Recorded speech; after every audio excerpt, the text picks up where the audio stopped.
또 자비롭게 또 만져주시고 또 인도해 주시기를 간절히 축원합니다. 오늘 함께 보신 본문의 말씀으로 예수께서 죽으신 세 가지 이유라는 제목으로 함께 잠시 말씀의 은혜를 나누고 또 기도하는 시간 갖겠습니다. 어제 새벽에 저희들은 이 시편 8편에 대한 해석을 통해서 예수님께서 왕권을, 통치권을 받으셨는데 이 고난을 통하여 이 통치권, 왕권을 받으셨다 하는 말씀을 살폈습니다. 우리 시편 8편 우리 4절과 5절을 한번 보시면, 사람이 무엇이기에 주께서 그를 생각하시며 인자가 무엇이기에 주께서 그를 돌보시나이까. 그를 하나님보다, 또는 이제 히브리서에는 천사라고 되어 있죠, 천사보다 조금 못하게 하시고 영광과 존귀로 관을 씌우셨나이다. 원래 이 시편 8편은 창세기 1장에 하나님이 인간에게 주신 그 존귀한 통치권, 왕권, 물론 인간은 하나님 밑에 다스리는 부왕, 하나님이 진정한 왕이시고 인간은 그 밑에 부왕인데, 어쨌든 그 높은 통치의 지위를 주신 것에 대해서 찬양하고 노래하는 거죠. 그래서 여호와 우리 주여, 주께서 지으신 하늘과 별들을 내가 보니, 이런 이 천지 만물에 대한 찬송, 그것을 쭉 노래한 찬양인데, 이 시편 8편을 예수님에게 적용하셨다. 그리고 예수님과 우리 인간 사이를 이제 새롭게 규정해 주시는데, 피조물과 창조주 사이에서 예수님과 우리 인간은 형제지간이다, 이렇게 히브리서 저자는 아주 담대하게, 그래서 구약의 몇몇 성경을 인용하면서 왜 우리가 형제지간인가 하는 것을 또 해석을 했습니다. 이제 오늘 이제 계속 이제 10절 이하에서 계속해서 저자는 고난에 대한 이제 중요한 진리를 몇 가지 가르쳐 줍니다. 굉장히 말을 풀어서 사용했기 때문에, 여러분 말을 풀어서 사용할 때는 그 의미가 있는 것입니다. 그냥 하나님 이렇게 말해도 되는데, 하나님이라고 말하지 않고 하나님에 대한 설명을 쭉 풀어서 하고 있는데, 10절이 굉장히 그런 표현들인데요. 한번 보시죠. 의외로 이건 간단한 내용인데 그걸 풀어서 얘기를 해놔서 굉장히 길게 느껴지지만 실제로는 그렇지 않습니다. 한번 보시죠. 자, 그러므로 만물이 그를 위하고 또한 그로 말미암은 이게 주어잖아요. 만물이 그를 위하고 그로 말미암은 이게 누구실까요? 하나님이 되겠습니다. 하나님이 많은 아들들을 이끌어 영광에 들어가게 하시는 일, 하나님께서 많은 아들들, 여기서 많은 아들들은 누구겠습니까? 우리 예수님을 포함해서 예수님의 형제들, 전부 다 하나님을 아버지로 두고 있는 예수님, 그리고 우리 성도들 전체를 포함하는 것입니다. 즉 성도들을 이끌어서 영광에 들어가게 하셨다는 것입니다. 하나님께서 우리 성도들을 그 영광에 들어가게 하셨다. 이 영광이 뭐겠습니까? 바로 우리 히브리서 2장의 문맥에 우리에게 왕관을 씌워주셨다, 통치권을 주셨다. 이게 얼마나 영광입니까? 그 영광스러운 지위, 영광에 들어가게 하셨는데, 문제라고 하기보다 핵심은 그 영광에 들어가게 하는 방식입니다. 보시면, 그들의 구원의 창시자를 고난을 통하여 온전하게 하셨다. 그리고 그게 당연하다, 합당한 것이다, 이렇게 설명을 합니다. 여기서 그들의 구원의 창시자는 누구겠습니까? 구원의 창시자니까 예수님을 말하는 것입니다. 예수님이 온 세상의 구원의 이제 완성이시고 시작이시니까 예수님을 온전하게 하셨는데, 그 방식이 고난이라고 하는 방식을 통해서 한마디로 예수님을 고난의 풀무 속에 푹 집어넣으셔가지고 꺼내셨다는 것입니다. 그래서 온전하게 만드셨다.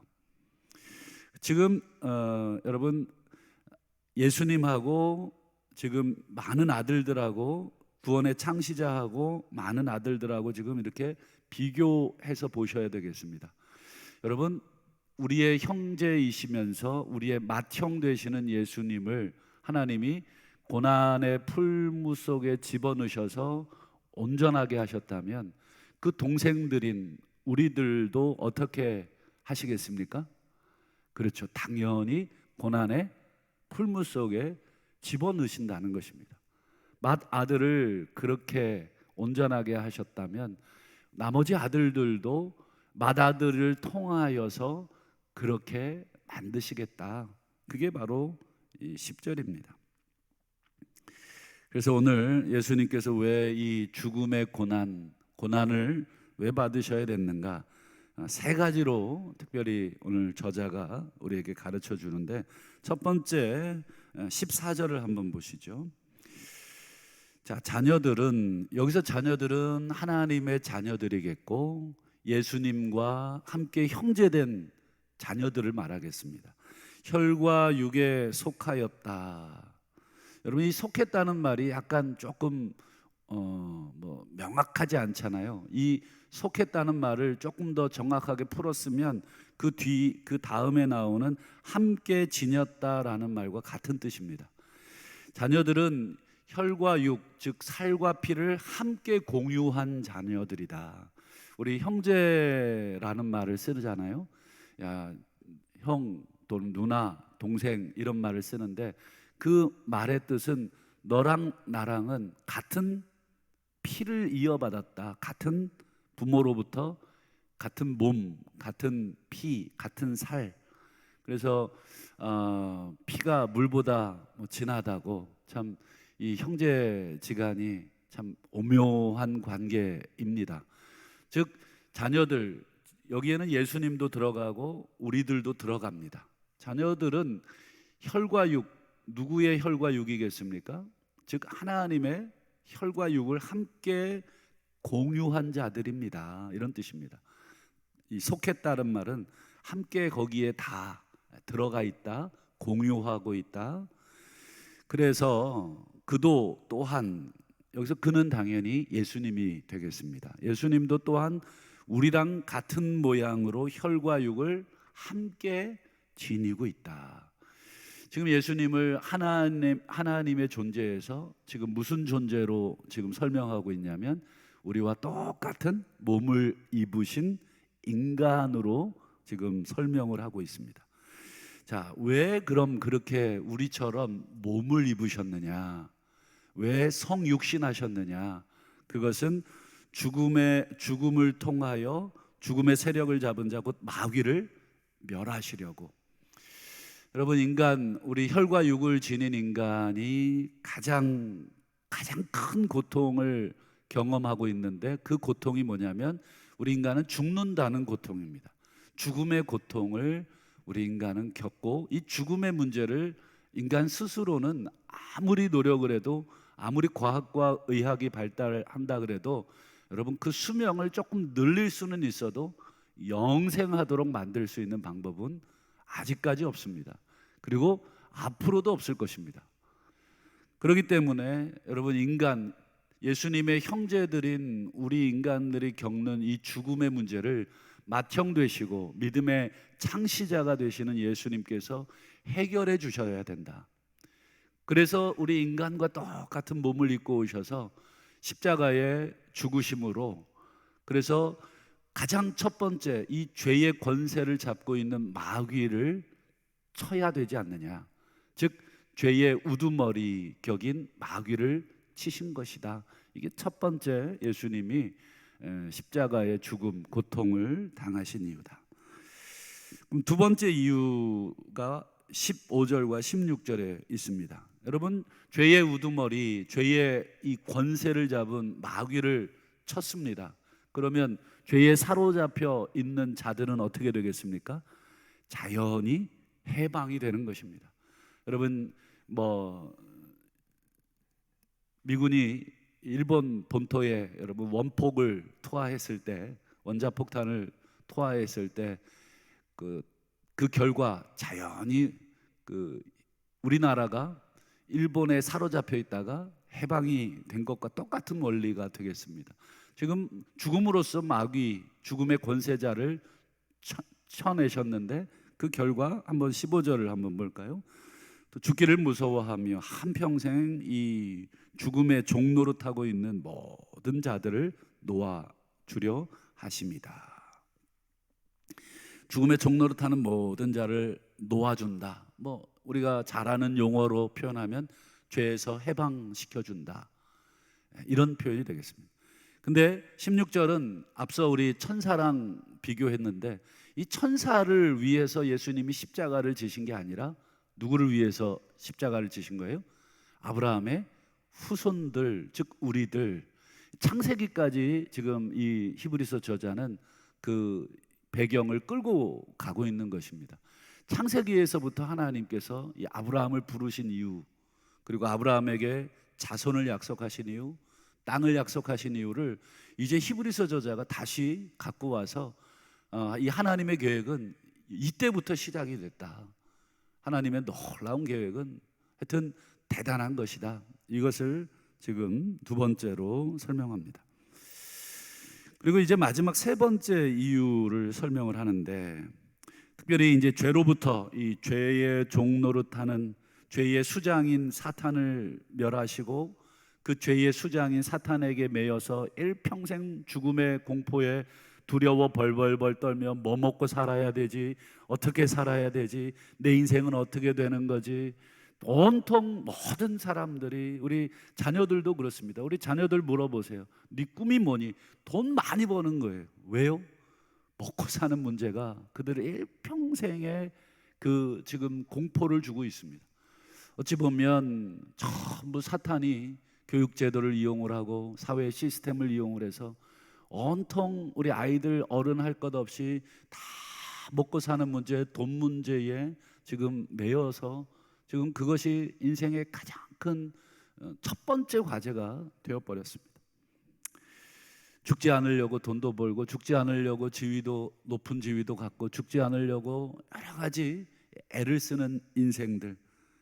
그러면서도 돈을 계속 모으면서도 그 돈에 주는 그 힘을 알면서도 또 두려워하고 더 많은 돈을 모으려고 하고 있는 그들을 놓아주려고 하는데, 그게 바로 이 죄로부터의, 권세로부터의 자유를 설명한 것인데, 죄와 관련된 이 또 하나의 중요한 개념을 이제 마지막 세 번째 이유로 이제 저자가 설명을 합니다.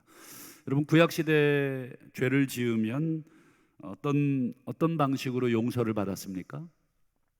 그렇죠. 제사 제도를 통해서 용서를 받았습니다. 그래서 구약 시대 제사 제도는 굉장히 우리를 피곤하게 하지만 동시에 그 제사 제도가 없으면 인간은 하나님 앞에 영원히 죄 용서를 받을 수 없습니다. 그러니 이 제사 제도는 어떻게 보면 우리의 생명입니다. 생명이지만 고단하죠. 이 죄 용서를 해주는 이 제사에 있어서 가장 중요한 게 두 가지잖아요. 첫 번째는 제물이고 두 번째는 제사장입니다. 그래서 오늘 이 17절을 한번 보실까요? 이제 히브리서 저자는 이 죄 용서와 관련된, 예수님의 십자가 속죄와 관련된 아주 중요한 개념, 예수님의 십자가를 속죄의 제사로 이제 생각을 하고 있는데, 그 속죄의 제사의 핵심인 제사장의 개념을 이제 설명을 합니다. 한번 보시죠. 그러므로 그가 범사의 형제들과 같이 되심이 마땅하다. 예수님이 우리들처럼 되심이 마땅하다. 이는 하나님의 일에 자비하고 신실한 대제사장이 되어 백성의 죄를 속량하려 하심이다. 이게 무슨 뜻일까요? 여러분, 구약 시대의 제사장은 하늘에서 갑자기 뚝 떨어진 존재가 제사장이 됐나요? 그렇지 않습니다. 구약 시대의 제사장 또는 제사장들은 전부 다 어디에서 나왔습니까? 이스라엘의 12지파 중에 레위 지파에서 나왔죠. 이 레위 지파는 이스라엘의 12지파의 한 형제입니다. 야곱의 그 뿌리로부터 똑같이 혈과 육을 이어받은 한 형제들입니다. 즉 인간에게서 취해서 제사장이 됐다는 것입니다. 그래서 예수님도 여러분 우리의 참된 제사장이 되시기 위해서는 하늘에서 뚝 떨어지는 존재가 아니라 우리 인간과 같은 존재가 먼저 되셔야 된다. 그게 첫 번째 말입니다. 그가 범사에 우리 인간들과 형제라고 표현되어 있지만 우리라는 뜻이 되겠죠. 우리 인간들과 똑같은 사람이 되심이 마땅하다. 왜냐? 하나님의 그 일에 제사장이 되어서 우리의 죄를 속량하기 위해서. 여기서 이제 흥미로운 표현이 나오죠. 이 대제사장. 근데 이 대제사장을 자비하다, 그리고 두 번째 신실하다, 이런 수식을 합니다. 왜 이런 말을 넣을까? 여러분 그 이유는 이제 3장에서 나옵니다. 3장, 4장, 5장에 보시면 이 자비롭다, 신실하다는 개념을 모세와 비교하고 아론과 비교해서 설명하기 위해서 이제 2장 17절에 미리 소위 말해서 예고편처럼 설명하고 있는 것입니다. 이 대제사장은 자비롭고 은혜롭고 신실하신 분이 된다. 자, 그러면서 18절을 한번 보시죠. 이제 세 번째 이유가 나옵니다. 그가 시험을 받아 고난을 당하셨은즉, 뭐 축소하자면 십자가의 고난이 되겠죠. 십자가에서 죽으심을 당하셨다.